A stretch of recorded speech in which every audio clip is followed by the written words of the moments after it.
Mga mahal naming lolo at lola, napapansin nyo ba na mas madalas kayong umiihi sa gabi? Mas mabilis mapagod o namamaga ang paa at mukha kahit hindi naman kayo napagod? Baka hindi nyo alam, pero ito ang mga unang senyales ng humihinang kidney. Alam nyo ba? Maraming seniors ang hindi alam na may problema na pala sila hanggang huli na. Tahimik ang kidney. Pero kapag bumulaga, delikado. At ang pinakamalala, halos walang nararamdamang sakit sa umpisa. Ako po si Dr. Antonio Reyes at ngayong araw ibabahagi ko ang 10 nakakagulat na senyales na dapat bantayan. Kung may kahit isa kayo nito, kailangan niyong malaman ang totoo. Kaya huwag bibitaw, panoorin hanggang dulo para maiwasan ang panganib. At kung mahal nyo ang kalusugan nyo, pindutin ang like at mag-subscribe. Kasama po kami sa pag-aalaga sa inyo araw-araw. Bahagi 2. Paano ba talaga gumagana ang kidney ng seniors? Bago natin pag-usapan ang 10 senyalis, mahalaga munang maintindihan kung ano ba talagang ginagawa ng kidney, lalo na sa edad na more than 5 pa na pataas.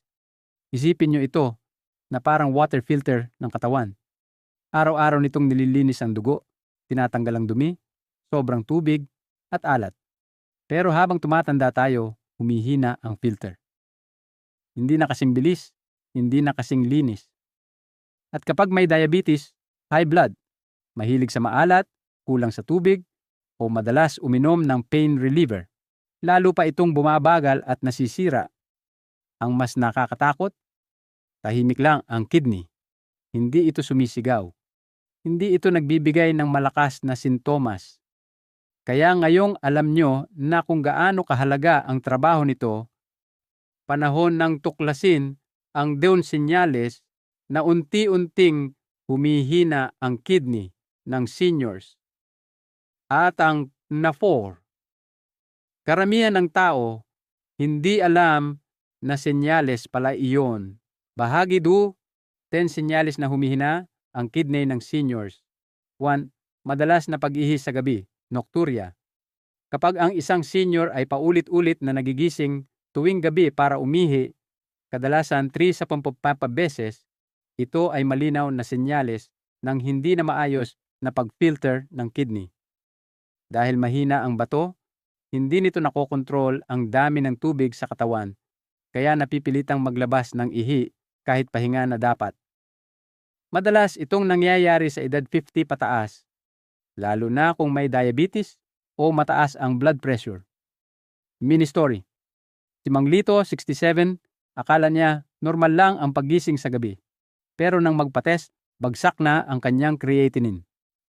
Payong doktor, bawasan ang sabaw bago matulog, iwasan ang maalat, i-check ang sugar at BP, at magpa-urinalysis kung tuloy-tuloy ang sintomas.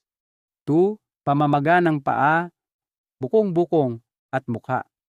Kapag hindi na kayang ilabas ng kidney ang sobrang tubig at asin, naiipon ito sa mga paa, bukong-bukong at kahit sa mukha.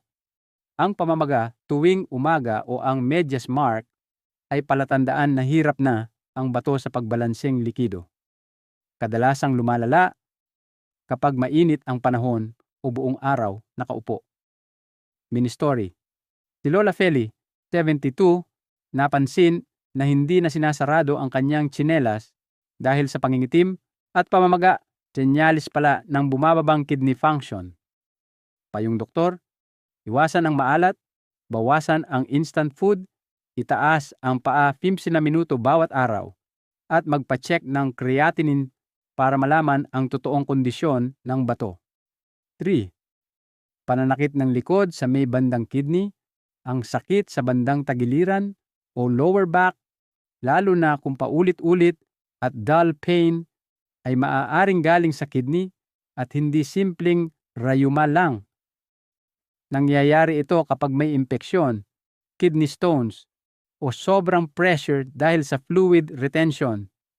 Maraming seniors ang hindi napapansin dahil akala nila normal na sakit lang ng pagtanda. Mini story. Si Aling Tersing, 69, Inakala niyang sakit ng kalamnan ang nararamdaman, pero may maliit na bato na pala sa kanyang right kidney.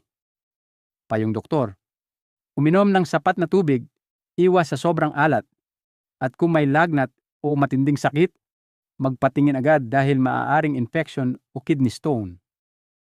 4. Kawalan ng gana kumain at madaling pagkahilo. Kapag humihina ang kidney, tumataas ang toxins sa dugo, uremia, at nagdudulot ng kawalan ng gana, pagsusuka, pagduduwal, at madaling pagkapagod. Madalas itong napagkakamalang simpleng walang gana, pero sa seniors, ito ay red flag. Kapag hindi nalilinis ang dugo, naaapektuhan ang tiyan, ulo at buong katawan. Mini story. Si Tatay Nardo, 74, biglang naging matamlay at halos ayaw ng kumain. Ang dahilan pala ay mabilis na pagtaas ng urea sa dugo. Payong doktor, iwasan ang matatapang na pagkain, uminom ng tubig sa tamang dami, at magpa-blood test kung tuloy-tuloy ang pagsusuka o kawalan ng gana. 5. Panghihina, paghingal at mabilis mapagod. Kapag mahina ang kidney, bumababa ang paggawa ng hormone na tumutulong lumikha ng red blood cells. Dahil dito, nagkakaroon ng anemia, kaya madaling hingalin, mapagod at manlambot ang katawan. Kahit simpleng paglakad, parang ang bigat-bigat. Mini story, si Mang Pedro, 65, dati kayang maglakad ng 1 kilometro, pero ngayon, 5 minuto pa lang, hingal na siya. Payong doktor, kumain ng iron-rich food, magpa-CBC test, at iwasan ang puyat. Importante ring magpa-check ng creatinine dahil anemia at kidney problem ay madalas magkasabay.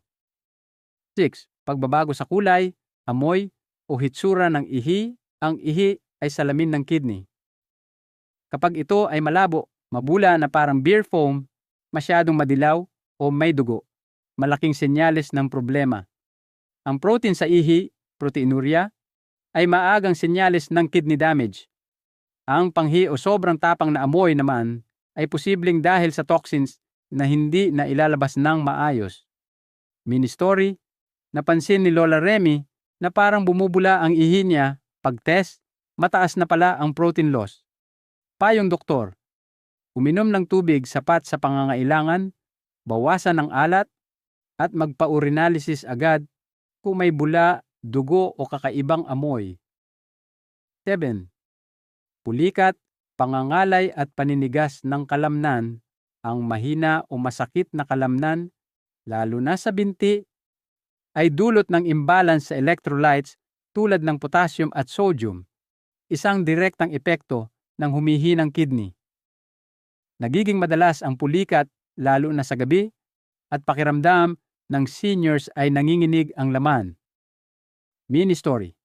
Gabi-gabi, napapasigaw si Tatay Boy dahil sa biglaang pulikat. Ang dahilan ay bumababang kidney filtration rate. Payong doktor, kumain ng potassium-rich na prutas gaya ng saging saba, iwas sa maaalat, at magpatingin kung araw-araw na ang pulikat dahil maaaring electrolyte imbalance. 8. High blood na hindi makontrol. Ang kidney at high blood ay magkadugtong. Kapag humihina ang kidney, tumataas ang BP, at kapag mataas ang BP, lalo pang nasisira ang kidney.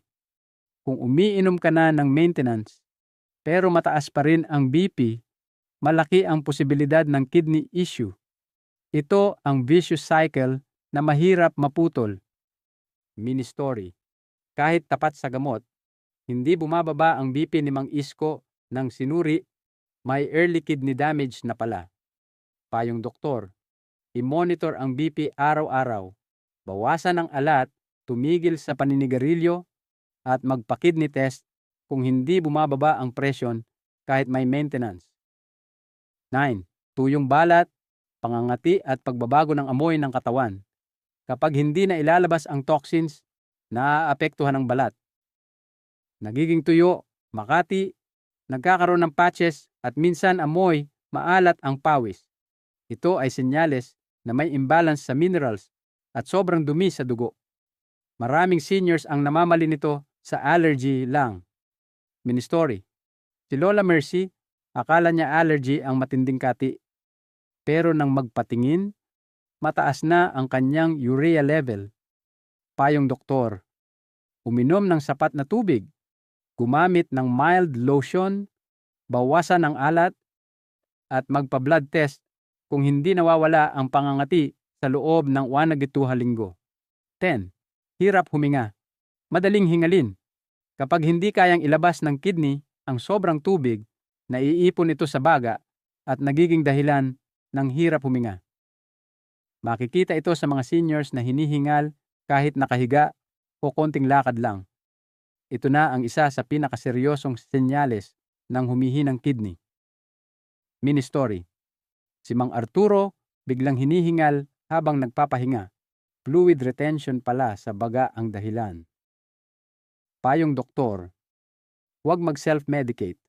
Agad na magpatingin kung may biglang hingal kasi posibleng kidney failure o fluid overload na. Bahagi 3, mga dapat gawin para mapanatili malusog ang kidney. Mga mahal naming lolo at lola, kung may nakita po kayong kahit isang senyales mula sa mga nauna nating tinalakay, huwag kayong mabahala o panghinaan ng loob. Ang mahalaga ay alam na natin ngayon at may magagawa pa tayong malinaw, simple at kayang-kaya ninyo araw-araw. Tandaan nyo, ang kalusugan hindi kailanman huli para pangalagaan. At kahit maliit na hakbang, basta araw-araw, malaki ang nagiging epekto sa kidney. Ngayon, ito po ang pinakamahalagang pagbabago na pwedeng magligtas sa inyo mula sa paglala ng problema sa bato. 5 bagay na dapat bawasan o iwasan. 1. Pagkain na sobrang alat. Kasama dito ang tuyo, daing, instant noodles, chips at delata. Ang alat ang number 1 kalaban ng kidney. Ang sobra-sobrang sodium ay nagpapakapal ng dugo at nagpapahirap sa bato na mag-filter. Kahit konting bawas araw-araw, malaking tulong na. 2. Madalas na pag-inom ng pain reliever. Ang mga gamot na ito, lalo na ang NSAIDs, ay mabigat para sa kidney kapag madalas iniinom. Pumili po ng mas ligtas na paraan ng pagpapababa ng sakit kung kaya. 3. Pagpupuyat at kakulangan sa tulog. Kapag kulang sa pahinga, humihina ang immune system at tumataas ang blood pressure. 2 bagay na sumisira sa kidney. 4. Fast food at pagkaing dilata. Puno ito ng asin, preservatives at oil na hindi maganda para sa bato at puso. Masarap, pero delikado kapag madalas. 5. Mga matatamis at soft drinks. Ang sobra-sobrang asukal ay nagpapalala ng diabetes na siyang mga bilano dahilan ng kidney failure sa seniors. Ang bagay na dapat dagdagan o ugaliin, sure 1. Uminom ng sapat na tubig, hindi sobra hindi kulang. Kung sobrang kaunti, nahihirapan ang kidney. Kung sobra naman, nilulunod ang kidney. Sakto lang, 6 ni 8 baso depende sa kondisyon ni Doc. 2. Kumain ng prutas tulad ng mansanas, peras, pakwan at papaya. Mayaman sa tubig, potassium at fiber na tumutulong mag-flush ng toxins. 3. Maglakad 20-30 minuto bawat araw. Hindi kailangang mabilis, kahit dahan-dahan. Basta regular. Nakababawas ito ng BP at blood sugar, 2 susi sa malusog na kidney. 4. Piliin ang lutong bahay. Mas kontrolado ang asin, oil at ingredients. Kahit simpleng sabaw o gulay, mas mabuti kaysa processed food. 5. Regular na pag-check ng blood pressure at sugar. Ito ang 2 numero na kailangan bantayan ng seniors. Kapag mataas ang 2, mabilis masira ang bato. 3 mahahalagang tests na dapat gawin 1-2 beses bawat taon, creatinine, para malaman kung gaano pa kahusay ang pag-filter ng kidney. Urinalysis, nakikita dito kung may infection, protein loss, o inflammation. Kidney ultrasound, para makita kung may bato, cyst o pagbabago sa hugis ng bato. Kung kaya at may access sa health center, gawin nyo ito kahit 1 beses sa 1 taon. Preventive care po ang susi. Lolo, lola, hindi po kayo nag-iisa. Lahat tayo tumatanda at normal lang ang pagkakaroon ng problema sa katawan. Pero ang kagandahan dito, may magagawa pa tayo. Hindi pa huli ang lahat. Ang bawat baso ng tubig, bawat paglakad, bawat pagdagdag ng prutas, bawat pag-iwas sa alat, lahat iyan ay hakbang patungo sa mas mahabang buhay at mas maayos na pakiramdam. At tandaan po ninyo, ang maliit na pagbabago ngayon, malaking kaligtasan bukas.